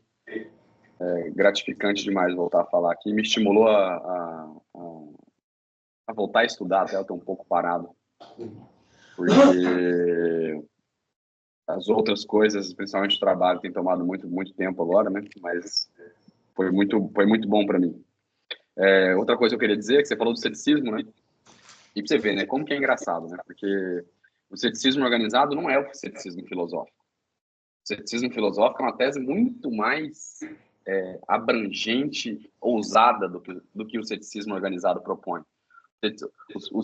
O ceticismo filosófico seria cético quanto ao ceticismo organizado, né? Porque o ceticismo filosófico ele também remete aos gregos antigos, né? O ceticismo filosófico ele levantava dúvidas a respeito da possibilidade do conhecimento, qualquer conhecimento. A pergunta inicial que o ceticismo começa é: o conhecimento é possível? E geralmente eles respondem negativamente. E esse é um debate que na filosofia acadêmica ele é seriamente levado até os dias de hoje. Então você pode, por exemplo, pegar um exemplo de um cético brasileiro, contemporâneo, faleceu esses tempos agora, Oswaldo Porchat. É um cético que a vida acadêmica e profissional dele toda, ele lidou com o problema do ceticismo. E tendo falecido, um cético ainda. Então, quando a gente vê essas instituições do ceticismo organizado se colocando, né, como os bastiões da racionalidade ocidental, científica, você vê que tem que ter um grau de ingenuidade nesse tipo de defesa, né? Porque se você pegar a diversidade que é o panorama filosófico do mundo, e, né, para pegar só o movimento do ceticismo organizado, do ceticismo filosófico, que foi mencionado pelo Camilo, né, e a complexidade do assunto, né, como que é difícil você vencer o ceticismo de uma perspectiva filosófica, né? Como que é difícil? Isso não é uma tarefa simples. Tanto que muita gente até hoje acredita que não foi vencido o ceticismo. Então a gente tem que ter abertura para esse diferente, assim, né? Porque às vezes essas convicções muito fortes, como essa do ceticismo organizado, né, e que eles trazem, né, elas podem ser prejudiciais, elas estão diminuindo um pouco a diversidade do pensamento humano, né? Ameaçam essa diversidade às vezes, mesmo que prestem um bom trabalho em muitos casos, né? Falei para vocês e volto a reiterar. Se vocês abrirem a página lá do ICQ, que é o Instituto Questão de Ciência, IQC, Instituto Questão de Ciência Natália Pasternak, a qualidade e a necessidade é urgente de trabalhos como aquele de divulgação científica. É urgente, é necessário. Tá? É isso. Desculpa ter falado muito tempo. Ok, obrigado, professor Fábio. Está escrito agora, Jalmir. Fábio, eu gostei muito da sua apresentação, tá certo? Um lado metodológico e a forma que você, né, acadêmica, que você também colocou, né?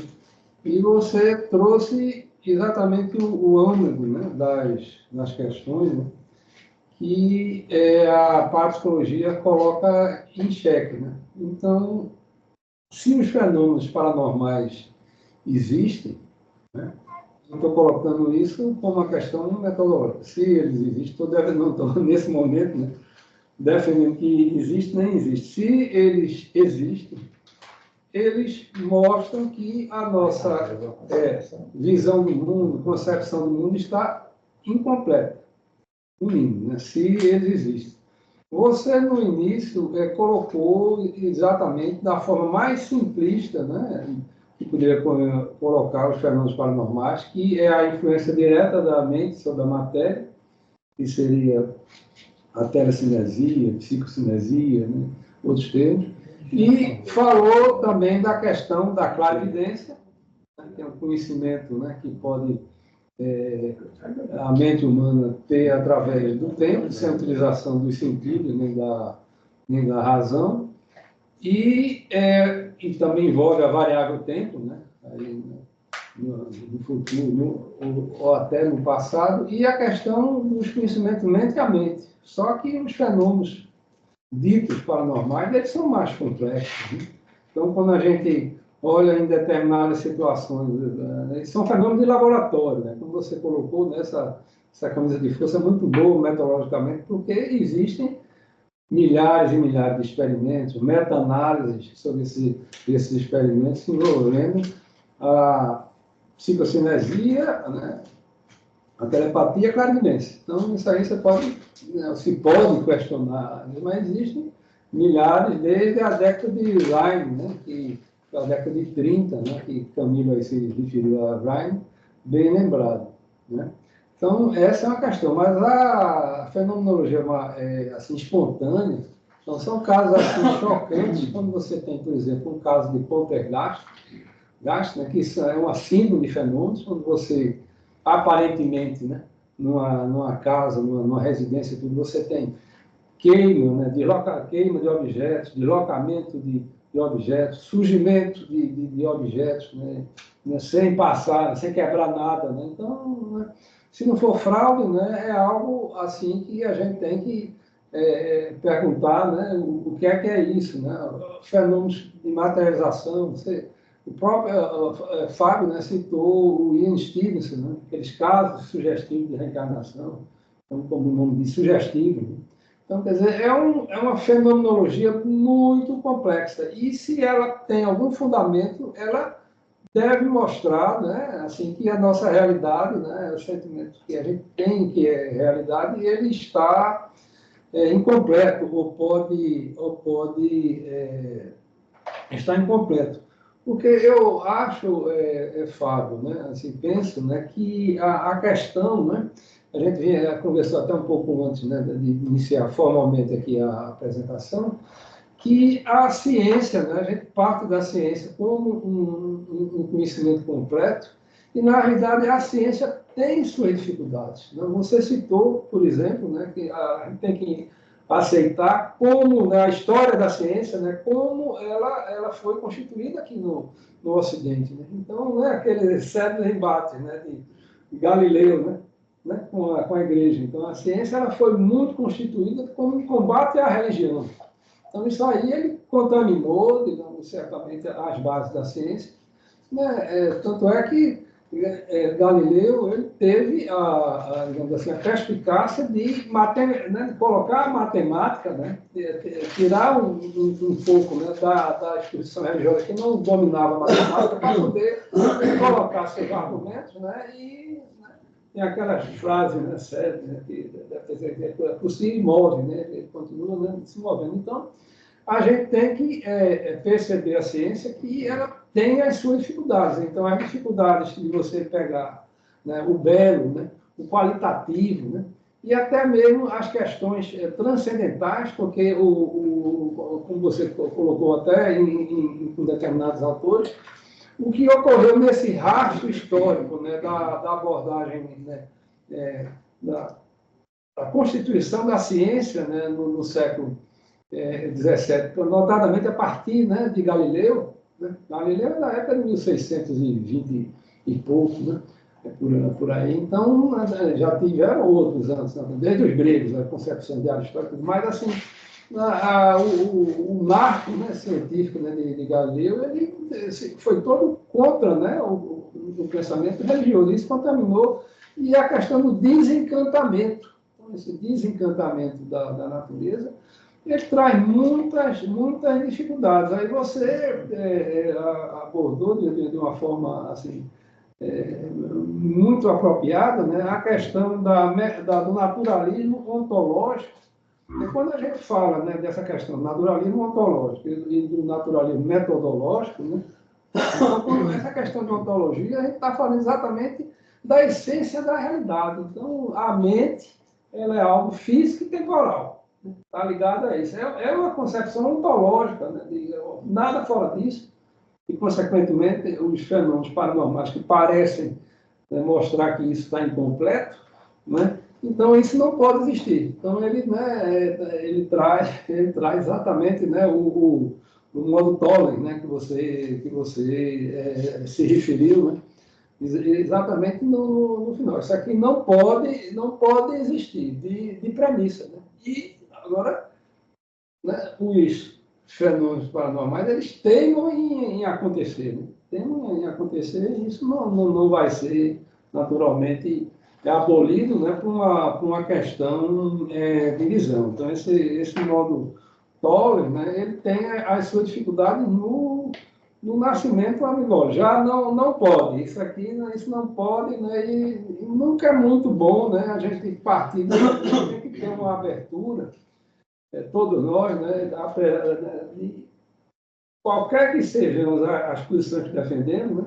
A gente tem que, faz parte desse ceticismo filosófico, né? Você está aberto a coisas que podem contrariar a sua visão do mundo. Então, não se deve, né, em ciência, você ficar, né, amarrado a uma forma, né, de pensar, né, e às vezes surgem, como surgem os fenômenos ditos parapsicológicos, que parecem contrariar essa questão. Então, eu vejo muito também a bateria. Então, peraí. Só um momentinho aqui que está conectando aqui para descarregar a bateria. A bateria está acabando. É a questão do contato aqui elétrico da... Pronto, voltamos aqui. Então, são as dificuldades tecnológicas que a gente tem, né? Aqui é um problema bem simples de tomada, né? Eu estou segurando agora a tomada, né, para ela não levar mau contato. Isso atrapalhou um pouco o meu raciocínio. Então, aqui, voltando, Fábio, então, essa questão metodológica, eu penso muito, né, você citou muito a psicanálise. A psicanálise, ela, apesar de todas as críticas, apesar da sua falta de fundamentação de vários pressupostos científicos, principalmente na América do Sul, Brasil, Argentina, né, principalmente, é muito forte. E eles continuam, né, praticando os seus vieses.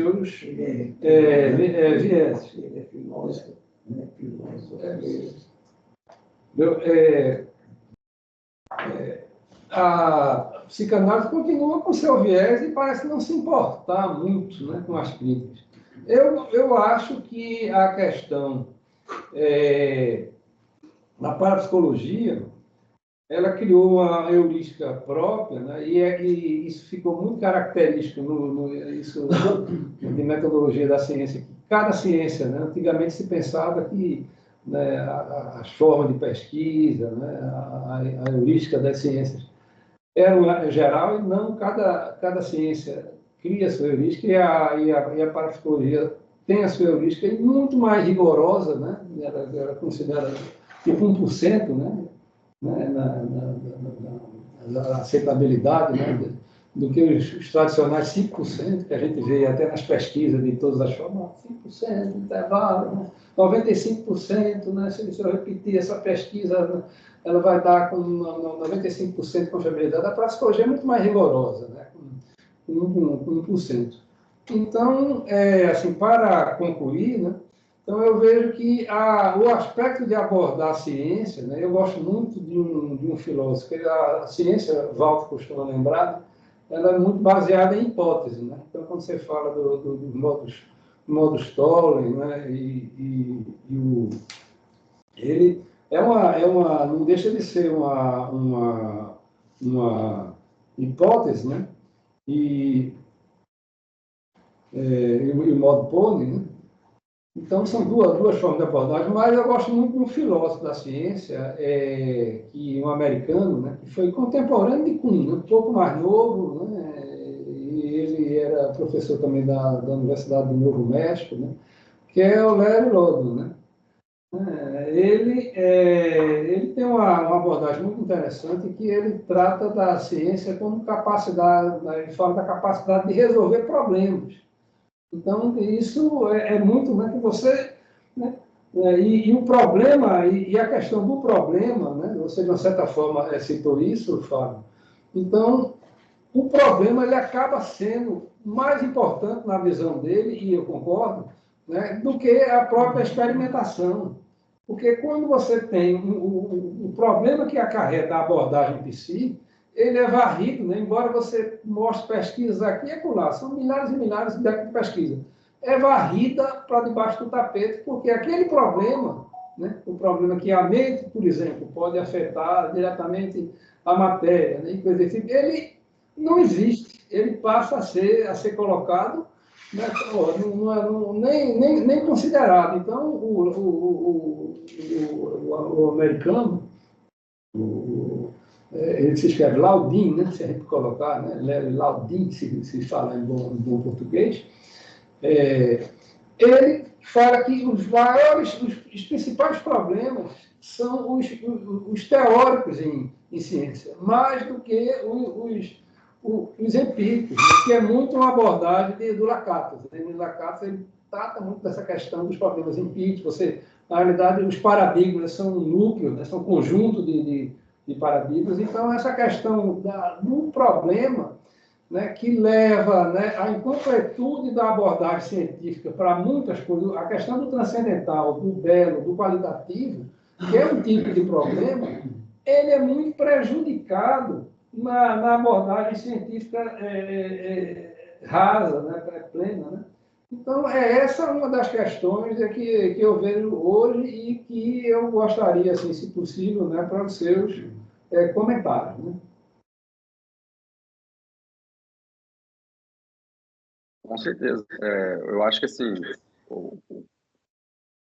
o problema teórico da área, ele é, com certeza, um calcanhar de Aquiles, né? A parapsicologia está tentando, desde o seu início, estabelecer um paradigma, no sentido robusto do termo, né? De compreensão do fenômeno paranormal. E isso até hoje a gente não conseguiu, né? A gente tem paradigmas que a gente pode chamar de paradigmas experimentais, né? A gente tem formas de testar a existência do problema, a existência do fenômeno, do evento, mas a gente tem pouca compreensão sobre a natureza íntima do fenômeno, né? E eu acho que a melhor forma de solucionar esse problema, inclusive, tá naquela sugestão que eu coloquei lá no final do slide, nos últimos slides, que é a gente buscar outras matrizes de pensamento.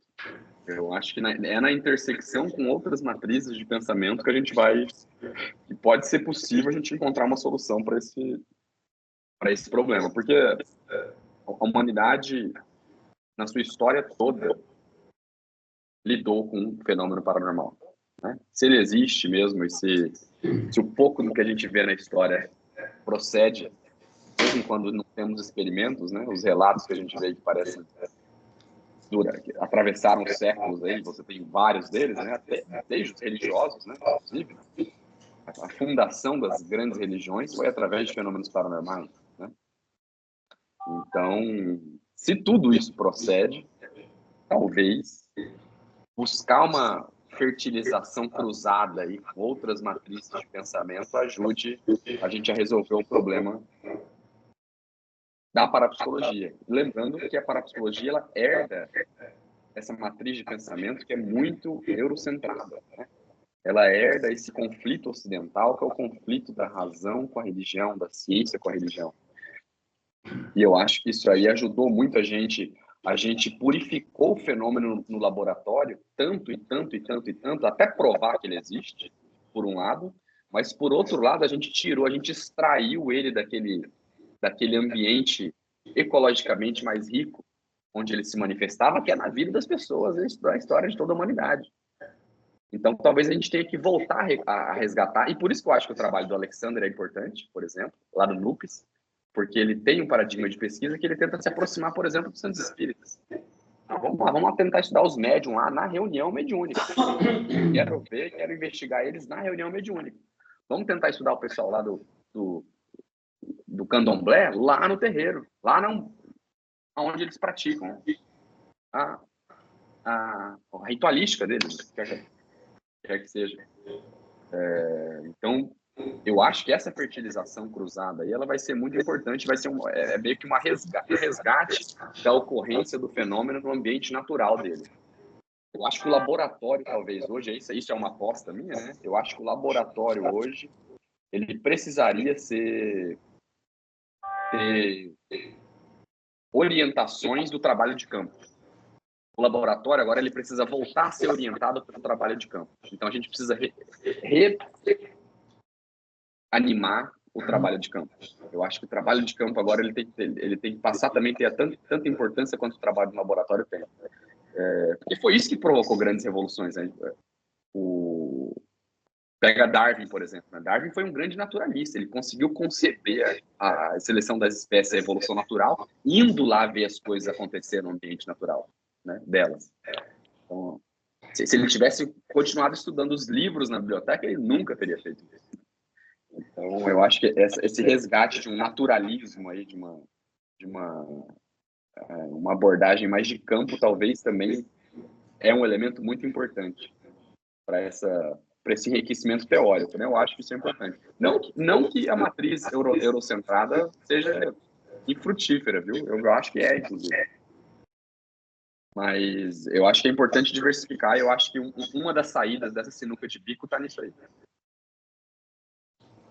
Ok, Fábio, obrigado aí. Nós temos 3 pessoas inscritas, na sequência, Walter, Luiz Carlos e Guaraci.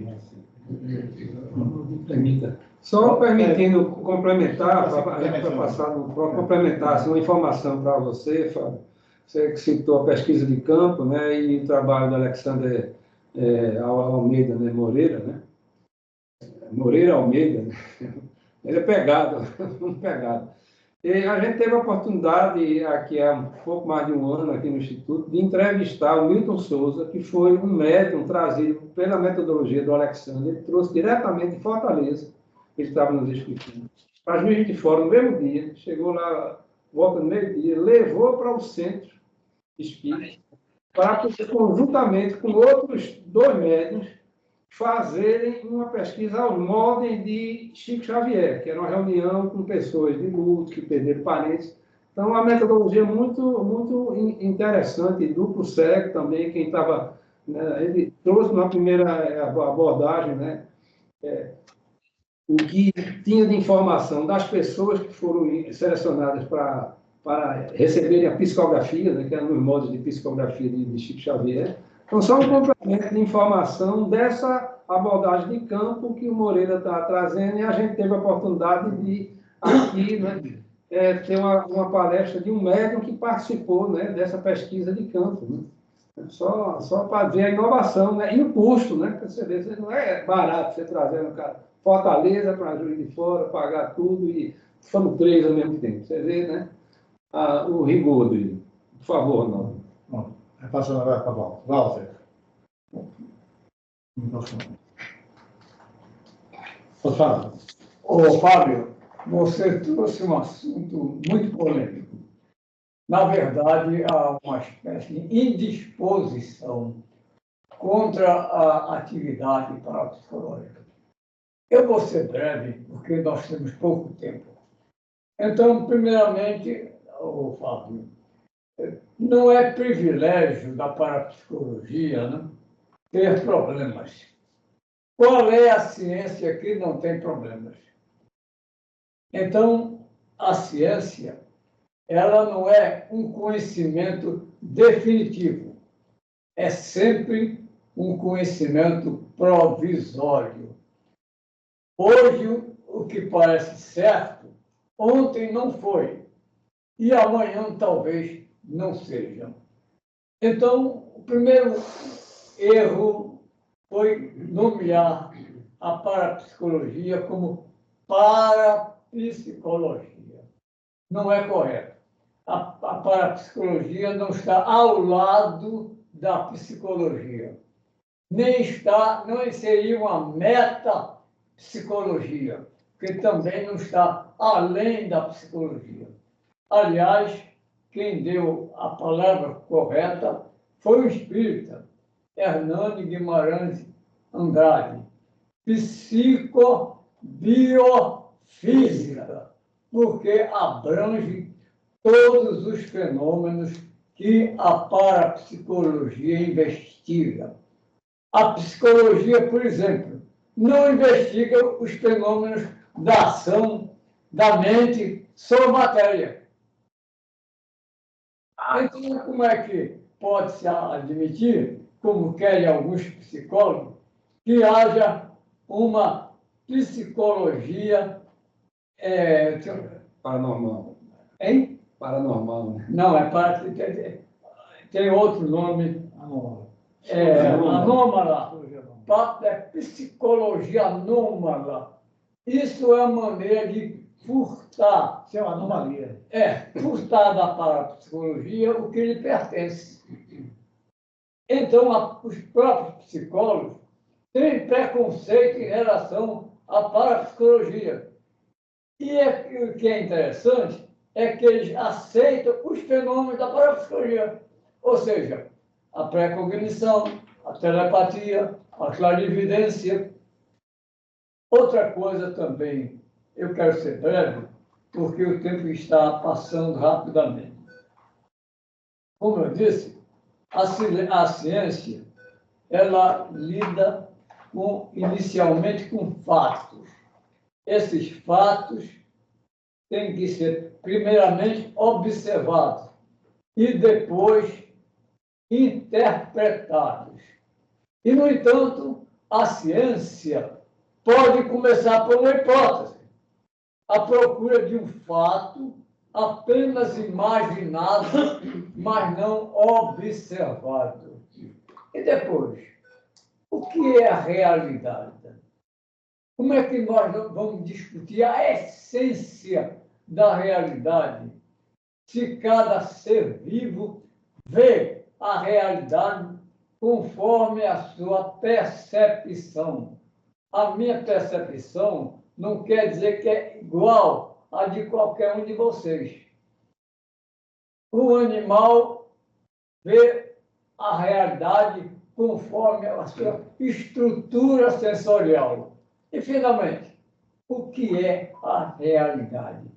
Este é que é o grande problema. E não se pensar na essência da realidade. Nós não sabemos o que é a realidade. Nós conhecemos a realidade conforme a percebemos. É outra coisa. Também eu falei aqui que os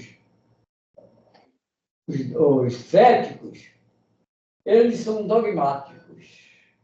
Então, eles podem afirmar que o que não é confiável, que tudo não é confiável, exceto a dúvida. Só a dúvida é confiável, porque tudo mais não é confiável.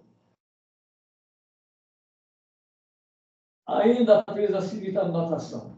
O que é que se critica na pesquisa parapsicológica? Se parte de um princípio que tudo é fraude.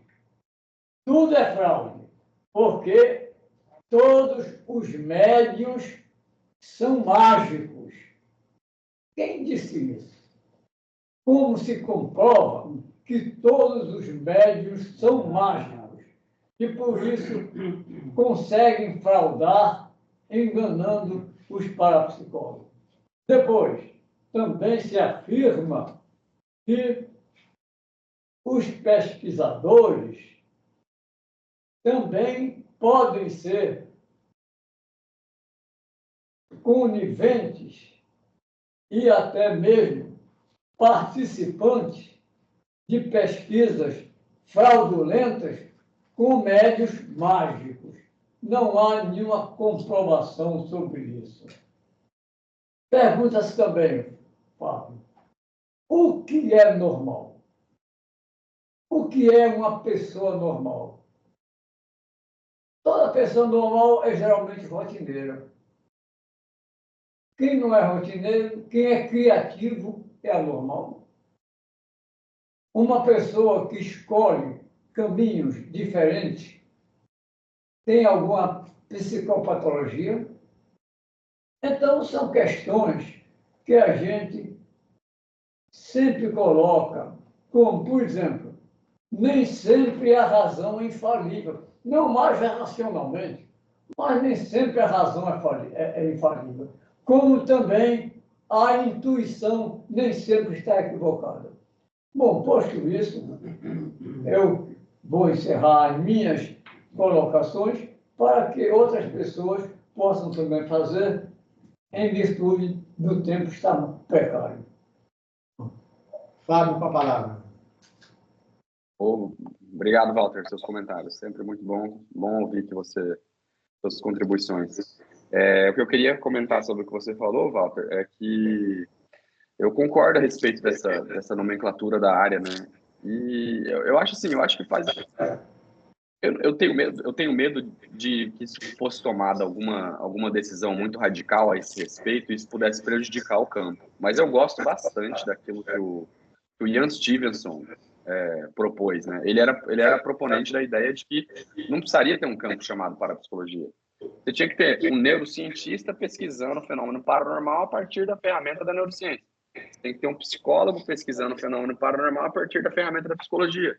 Você tem um filósofo pesquisando conceitualmente o que é o paranormal a partir da filosofia.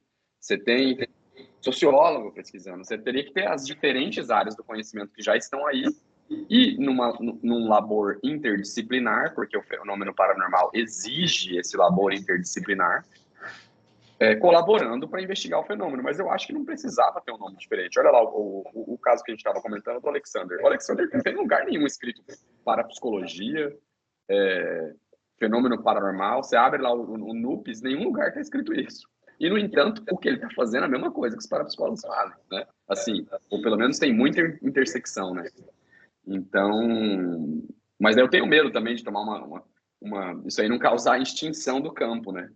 Se você não ser muito claro que, por exemplo, incentivos, cadeiras de ensino estão direcionadas especificamente para a psicologia, talvez você ameace né, abafar o campo se você, de repente, tirar essa diferenciação que foi conseguida através de uma nomenclatura que não é a melhor, né?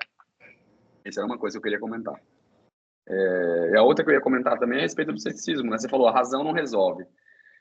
Muitas vezes a razão tem falhas. O ceticismo é justamente isso. Você pode considerar o ceticismo filosófico como uma tentativa racional mais acentuada de resolver o problema do conhecimento.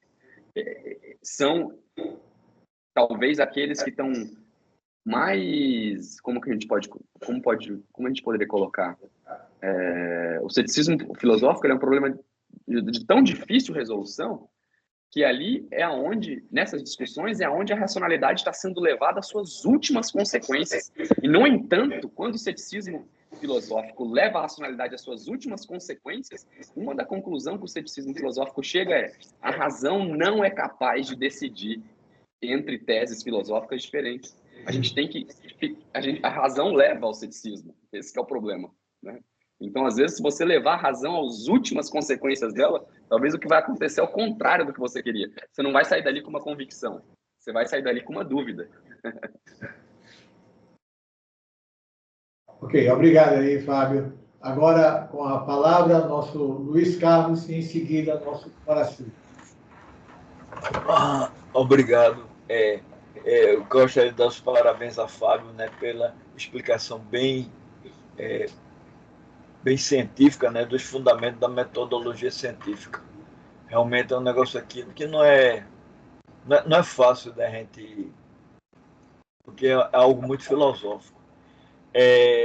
Eu gostaria de dizer que a gente está cansado de saber, né, que a gente que é da área da parapsicologia, que esses fenômenos são inegáveis. Então, o pressuposto é totalmente errôneo.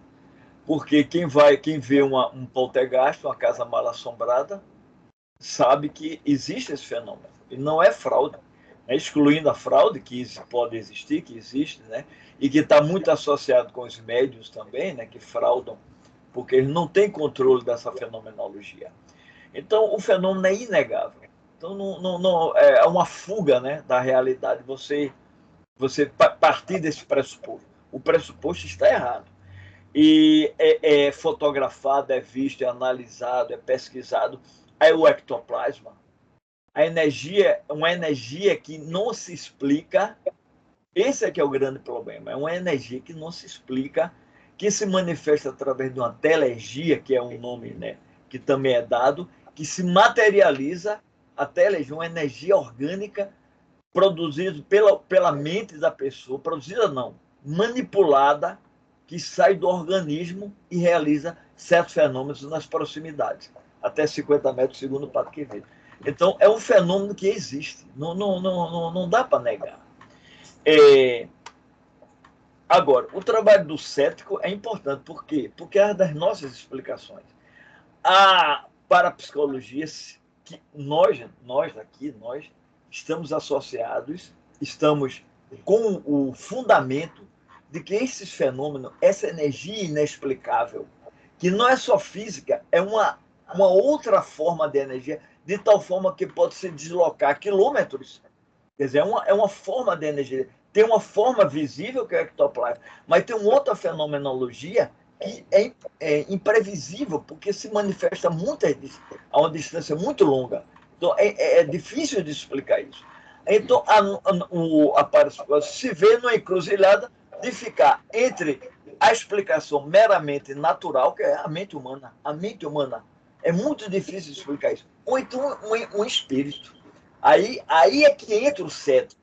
Porque você está partindo de um mundo, de uma explicação de mundo diferente. Você está introduzindo algo além da mente humana, que já é complicado para você tentar explicar essa inteligência ectoplasma. Você vai misturar que a gente, quando eu estudei com o Xiaomi, um fenômeno que não fosse explicável é que se botaria uma entidade X.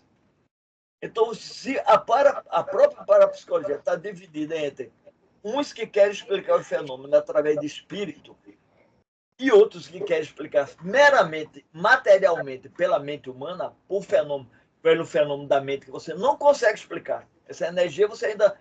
o campo que nós deveríamos estudar era isso, é tentar explicar esse fenômeno, essa energia. Né? E o termo espiritual, porque espiritual, espiritualidade, é quem está levando o cético a nos criticar. Porque a origem do termo, a gente já apresentou aqui, ninguém concordou, mas o fundamento de espírito é ruar. O ar é sopro de vida. Então, é como espírito de corpo, porque esse exército sabe o que é isso. A gente vai criar o espírito de corpo. Sabe o que é o espírito de corpo? É aquela unidade, aquela energia que a corporação tem. Então, o espírito está muito associado com o espírito. Então, o camarada ficou bom por causa do espírito, da espiritualidade. O que é essa espiritualidade? Foi um espírito que interferiu? Algo externo que interferiu? Não. É aquela energia interna que a pessoa tem. É o espírito. O espírito é isso. Então, o camarada usa um termo que é extremamente confuso, porque espiritismo, espiritualidade, que é espiritismo, e o espírito de corpo, aquela energia interna, aquela energia que a pessoa adquire através da própria força interior, misturando com a entidade. Então, o cético está correto nesse questionamento, porque a gente não divide.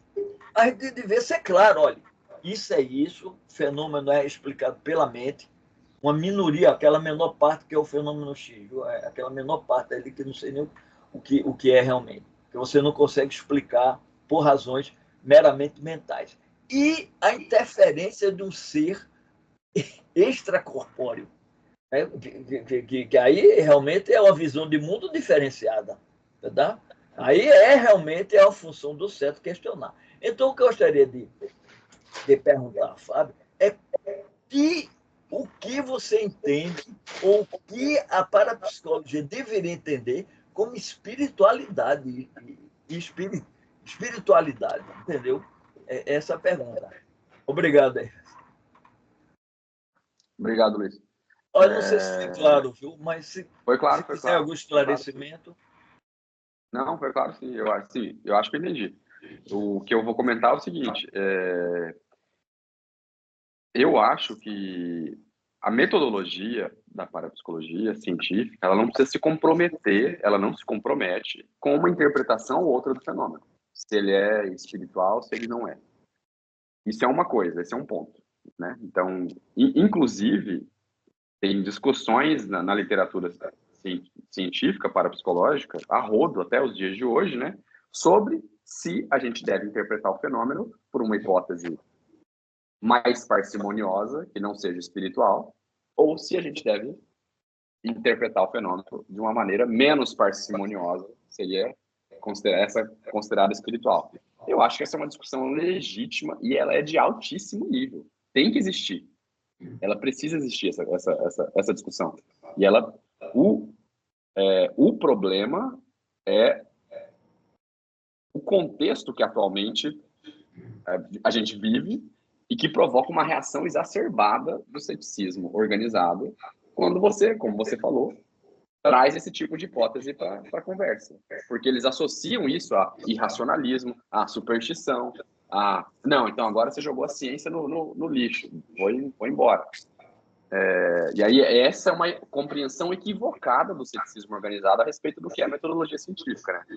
Mas eu acho que a discussão é muito interessante. Inclusive, atualmente, na academia e na filosofia da ciência de altíssimo nível, hoje, tem existido um ressurgimento do aristotelismo. O aristotelismo, que é essa noção que você colocou, talvez inadvertidamente, você não estava pensando nela, eu acho que você não estava pensando, mas talvez você estivesse. Mas o Aristóteles tem uma distinção lá atrás que ele falava que existiam 4 causas, né? As 4 causas aristotélicas, e uma delas era a forma, né? E essa causa formal, em tese a ciência abandonou, a ciência, né, moderna abandonou, ela está ressurgindo atualmente nas discussões a respeito da biologia, por exemplo. Então, você pegar, tem filósofos da biologia que hoje discutem que a gente precisaria de retomar a explicação causalista formal do Aristóteles de lá atrás para a gente entender o que é um organismo vivo. Que a gente não conseguiria entender a partir apenas da causa material, que é aquilo que o organismo é composto, e da causa eficiente, o que o organismo faz. A gente precisa de uma causa formal. Causa formal, isso aí que você mencionou, do ruá, do espírito, é a mesma coisa. Tanto que toda a escolástica e a patrística depois, a patrística depois da escolástica, se aproveitou dessas 4 causas de Aristóteles para fazer essa equação, inclusive, entre espírito e causa formal, né? E para você ver, isso está voltando, cara. Isso está voltando. Então, eu acho que essa discussão é ótima e deve ocorrer. Isso mostra, mais uma vez, que o panorama da ciência e a discussão a respeito da ciência, ela é muito mais complexa, ela é muito mais rica, ela é muito mais variada do que dá a entender o ceticismo organizado. O ceticismo organizado precisa, ele mesmo, passar por uma educação científica melhor. Esse é o resultado. Ele precisaria passar por uma educação científica melhor para entender isso, né? Eles fazem um trabalho excepcional, mas eles precisariam passar e se familiarizar com o que hoje está sendo discutido, porque isso está sendo discutido fora da parapsicologia. Isso eu estou falando de filosofia da biologia convencional, tá? Não sei se isso esclarece a pergunta que você fez, Luiz, mas foi o que me veio. Obrigado, Fábio. Obrigado. Guaraci, agora com a palavra. Doutor Fábio, bom dia. Peço inicialmente desculpas por não ter chegado no momento preciso.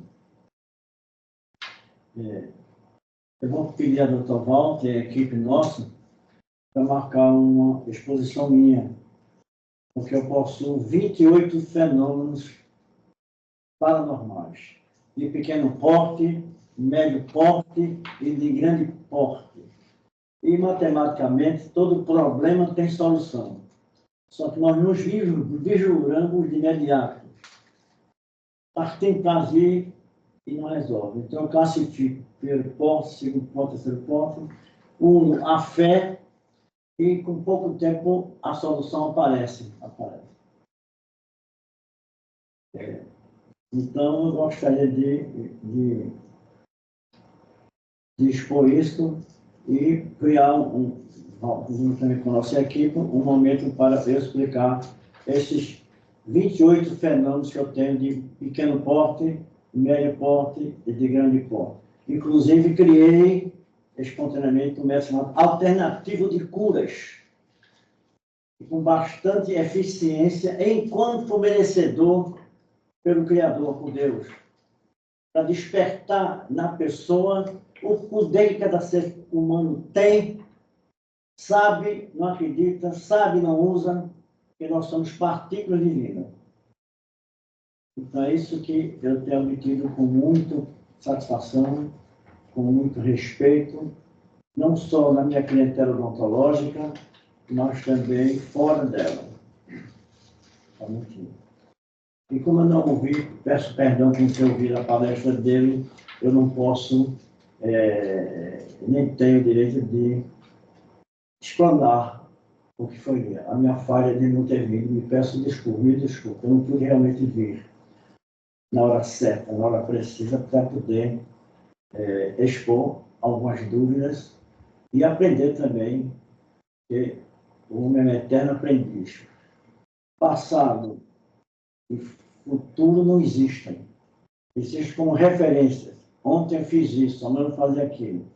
O que existe é o aqui agora, que Albert Einstein cita, que é 0,005 do segundo.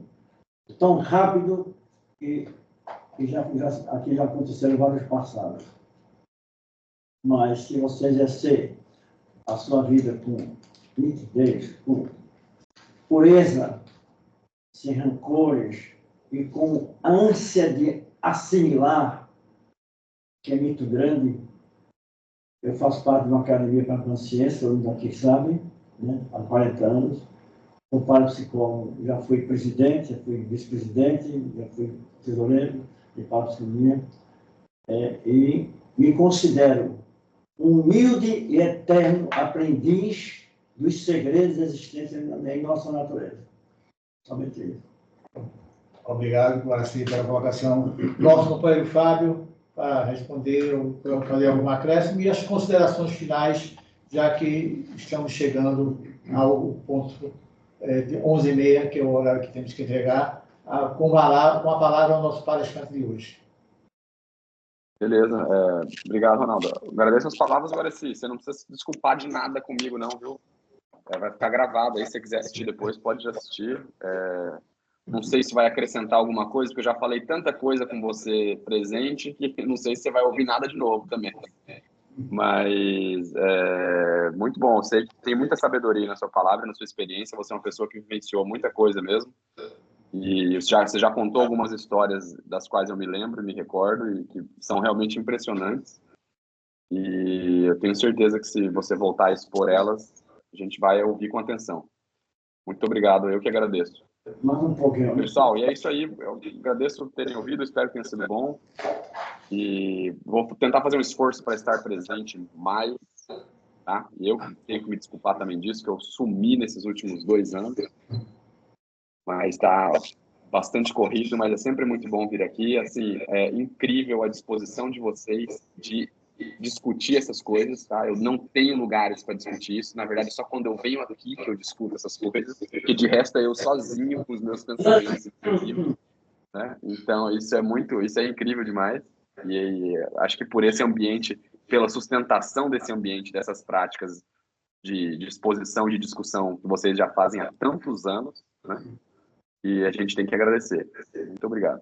Agradecemos a Fábio a importante colocação. Chegamos às 11h30 e no sábado que vem estaremos aqui novamente. Só lembrando que sábado que vem teremos uma palestra de Maria Otília, que ela vai falar sobre a Índia, né, os aspectos que ela teve recentemente, né, os aspectos religiosos, culturais. Vai ser o tema da nossa próxima apresentação. E agradecer o convite, né, de Fábio, ele ter aceitado. E o de Plotino continua de pé, viu? O de Plotino, né? Espero que você aceite o desafio. Eu gostei de vou ter que estudar. Ok. Obrigado, gente. Valeu aí. Obrigado, valeu. Obrigado, Ronaldo, eu. professor. Tchau, Marcelo.